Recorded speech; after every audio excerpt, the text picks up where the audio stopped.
Prišlo to ako taký blesk z jasného neba. Začalo ma svrbieť znamienko. Pýtala som sa mami, čo tam mám. Povedala, že veľký čierny flák, asi 2 cm. Tak som vedela, že je zle.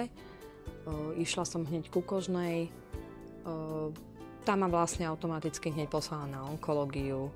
Tam mi hneď povedali, že máte maligný melanom a čo viete o vašej chorobe.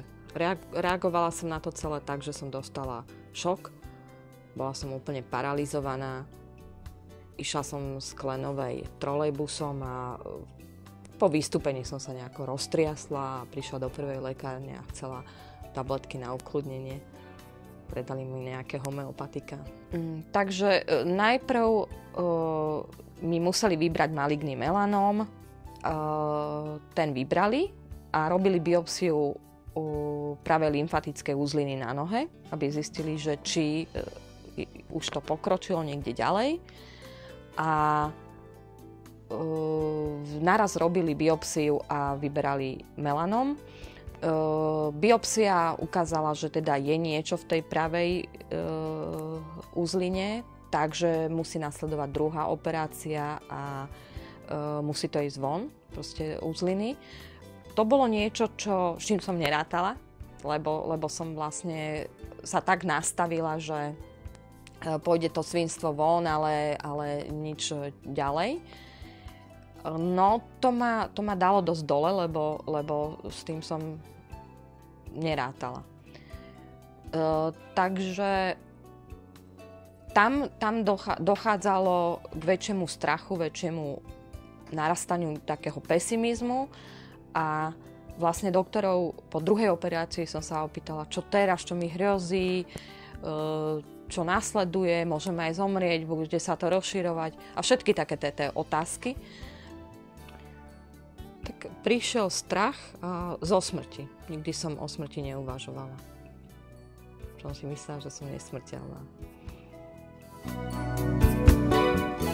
Dostala som sa k doktorovi, ktorý mi vlastne povedal, že je možnosť liečby. Tá liečba sa volá imunoterapia, je to jediné, ktoré je na maligný melanom.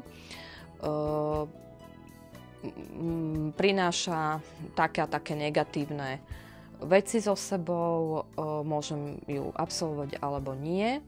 Moja otázka následovala, že či tí, ktorí ju absolvovali, či sa im choroba vrátila. On povedal, že áno, všetkým. A potom som sa pýtala za koľko a on povedal, že tak v priemere tých 7 rokov. V priemere. A ešte som sa opýtala, že či bol niekto, komu sa to nevrátilo. A on povedal, že nie. A to ma sundalo, úplne ma to sundalo. Takže ja som prišla domov, som bola úplne paralizovaná.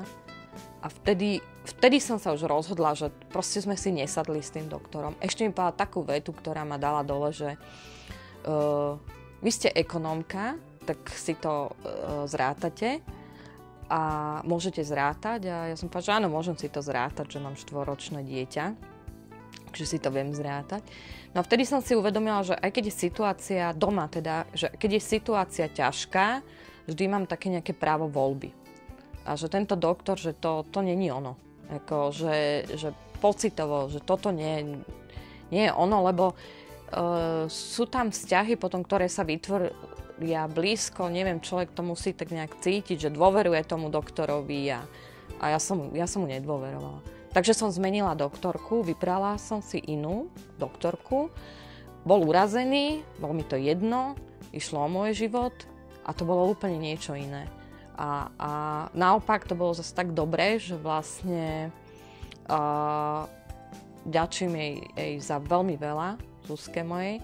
A tam proste, keď som ju navštívila, prišla som a som sa opýtala, že či bol niekto, kto sa z tejto diagnózy dostal. Ona povedala, že áno. A že aká je štatistika. Ona mi vtedy povedala, že vykašlite sa na štatistiky. A to boli 2 vety, ktoré mi stačili v tom momente sa odraziť.